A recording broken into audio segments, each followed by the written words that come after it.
اس کو ہم ٹھیک نہیں کرتے یہ سب کے ہاتھ سے نکلنے والی ہے. دیکھیں معاشرہ کنٹرول سے باہر بھی نکل جاتا ہے.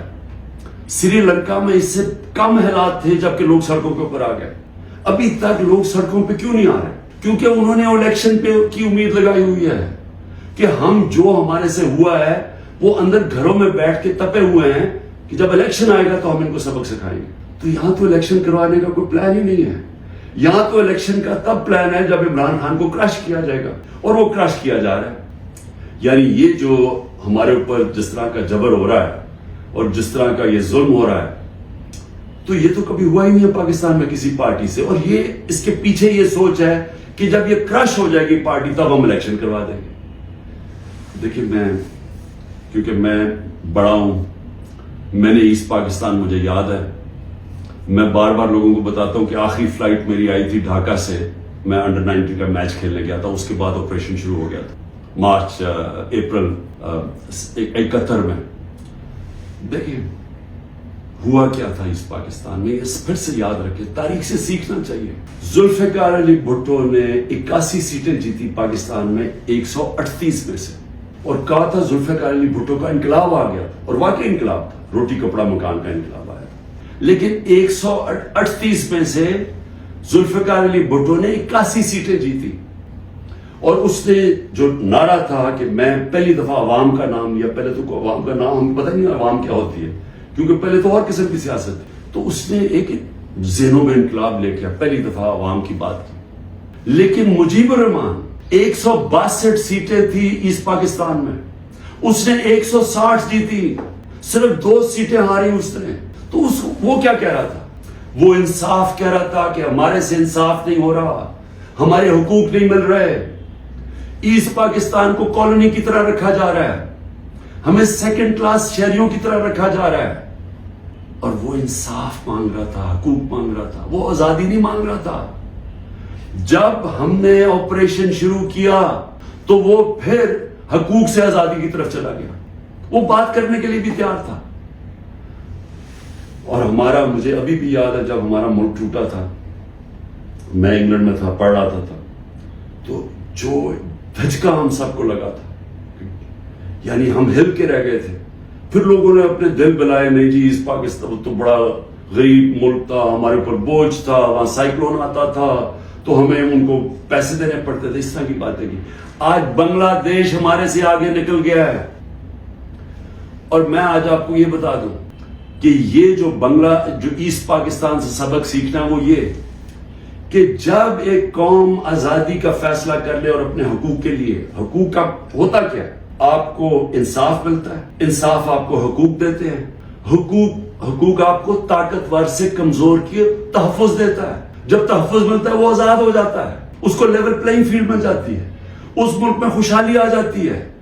کیونکہ وہ پھر زیادہ تر بڑی بزنسز تو نہیں ہیں پاکستان میں، جو میں بتا رہا ہوں اوورسیز پاکستانی کیوں نہیں آتا، وہ زیادہ تر چھوٹی بزنسز ہیں.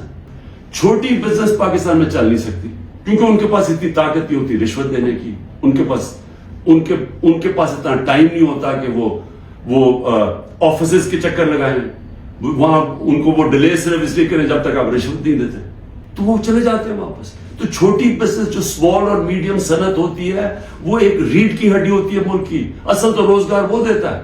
ساری دنیا میں اسمال اور میڈیم انڈسٹری دیتی ہے، یہاں وہ چل رہی نہیں دیتے کیونکہ یہاں ایک سسٹم بڑا کرپٹ ہے، کیونکہ یہاں انصاف نہیں ہے.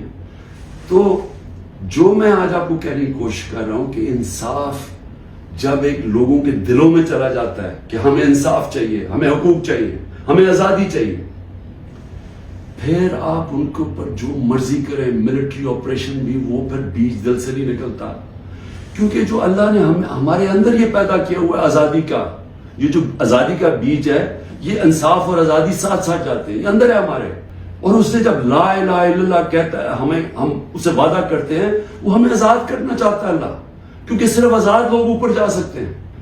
تو جب لوگوں کا دل میں آزادی کا جذبہ آ جاتا ہے، وہ پھر یہ جبری طلاقوں سے، یہ پکڑ دکڑ کر کے، یہ مار پیٹ کے، یہ خوف کر کے، اس سے یہ جاتا نہیں ہے. پھر یہ نفرتیں بڑھ جاتی ہیں، یہ اور زیادہ غصہ بڑھ جاتا ہے، یہ کہیں جانے نہیں لگا. یہ جو مرضی آپ کریں، کہ ہر روز بیٹھ کے جی مجھے تو فوج سے بڑا پیار ہے اور 9 مئی کو بڑا برا کیا گیا میں چھوڑا پارٹی. تو کیا اس سے پارٹی, کیا لوگ بیوقوف ہیں؟ کیا لوگوں کو نہیں سمجھ آ رہی کیا ہو رہا ہے؟ تو میں آخر میں یہ کہنا چاہتا ہوں, دیکھیں یہ پاکستان کی اس وقت جنگ ہے, یہ تحریک انصاف کو ختم کرتے کرتے پاکستان کو تباہ نہ کریں. یہ اگر اس وقت ہم نے سٹیپس نہ لیے, قدم نہ اٹھایا, یہ ادھر چلا جائے گا, کوئی بھی نہیں کچھ کر سکے گا. سارا تنخواہ دار طبقہ تھوڑی دیر میں کھڑا ہو جائے گا.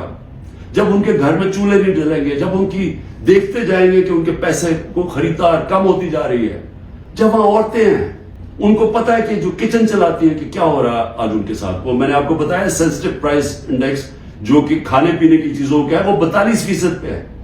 تو جب یہ حالات ایسے ہو جائیں پھر ایک معاشرہ پھٹ جاتا ہے. تو میں اس لیے بات چیت کی بات کر رہا ہوں کہ یہ ٹائم ہے, یہ ملک ٹھیک تب ہوگا جب اس سارے ملک کے ادارے اکٹھے بیٹھے اور ملک کی سب سے بڑی ایک ہی جماعت جو فیڈرل پارٹی ہے پاکستان کی, وہ سب اکٹھے بیٹھے اور وہ بیٹھ کے اس مسئلے کا حل نکالیں. یہ ڈنڈے مار کے مسئلے کا حل نہیں ہونے لگا. یہ جو بھی کریں گے, میں تو بیٹھا ہوں کہ ہر روز میں انتظار کرتا ہوں کہ کس دن پکڑنے آئیں گے, میں تو تیار ہوں اس کے لیے. اس سے مسئلہ نہیں حل ہونے لگا. اس کی سلوشن اس میں ڈنڈے مارنے میں نہیں ہے اور ظلم کرنے میں. اگر یہ ہوتی تو اس پاکستان نہ علیحدہ ہوتا. اس کا مسئلہ اس ملک میں قانون کی حکمرانی قائم کرنا ہے, ادارے مضبوط کرنا ہے, سارے اداروں کو اپنے آئینی رول کے اندر فنکشن کرنا ہے, لوگوں کو آزاد کرنا ہے, ان کو حقوق دے کے. کبھی اس ملک میں نہیں ہونا چاہیے کہ لوگ گھروں میں بیٹھے اور رات عورتیں نہ پرواہ چادر والی کی لوگ آئے گھر توڑ کے چلے گئے اور کوئی پوچھنے والا نہیں ہے. اور انہیں پتا ہے کیونکہ وہ طاقت والا کوئی پوچھے گا ہی نہیں. عدالتوں سے سارا خوف چلا گیا, عدالتیں جا کے فیصلہ کرتی ہیں عمران ریاض کو لے کے آؤ, وہ ابھی تک پتہ ہی نہیں ہے وہ کدھر چلا گیا. اور جس طرح کے تشدد کی میں نے کہانیاں سنی ہیں کہ جو باہر نکلتے ہیں, کئی لوگوں کو, سب کو نہیں کیا, کئیوں کو تو برے حالات میں رکھا ہے کہ اتنے چھوٹے سے دڑبوں کے اندر لوگوں کو بند کیا ہوا, لیکن کئیوں پہ تشدد کیا. تو میں یہ سوال پوچھتا ہوں کہ ہماری جب عدلیہ کی بات, ان کی ورڈکٹ نہیں مانے جائیں گے, عدلیہ کہتی ہے الیکشن کرواؤ آئین کے مطابق, وہ الیکشن ہی گورنمنٹ کرواتی, تو یہ ملک تو تباہ کی طرف چلا گیا نا, بنانا ریپبلک بن گیا. یہ ملک تو وہ جنگل کا قانون آ گیا آج پاکستان میں. تو میں اس کی آخر میں اپیل کرتا ہوں کہ بات چیت کرنی چاہیے فوری طور پہ. جو یہ کیا جا رہا ہے یہ کوئی حل نہیں ہے, اور اس کو یہ نہ سمجھیں کہ عمران خان کی کمزوری ہے, کیونکہ جب میں یہ بات چیت کی بات کرتا ہوں اور سختی آ جاتی ہے, باہر پولیس پہنچ جاتی ہے, وارنٹ نکلاتے ہیں. یہ مجھے اس سے کوئی فرق نہیں پڑتا.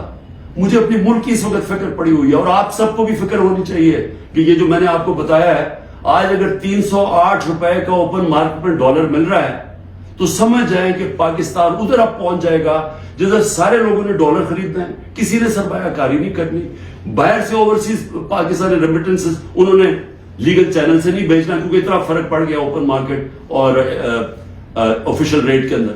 تو یہ تو ملک تو جا رہا ہے نیچے. تو اس لیے میں پھر آخر میں اپنی ساری قوم کو کہتا ہوں کہ آپ سب صبر کریں, اپنی پارٹی کو کہتا ہوں صبر کریں.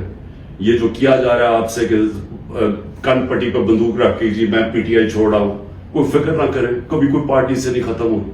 پارٹی تو ختم ہوتی ہے جب نظریہ ختم ہو جاتا ہے. آج آپ کے سامنے پی ڈی ایم کی جماعتیں ہیں, پوری اسٹیبلشمنٹ کی مدد کر رہی ہے, الیکشن کمیشن ان کے ساتھ ملی ہوئی ہے, انتظامیہ ساری ان کے ساتھ ملی ہوئی ہے. کیوں یہ الیکشن سے ڈر رہے ہیں؟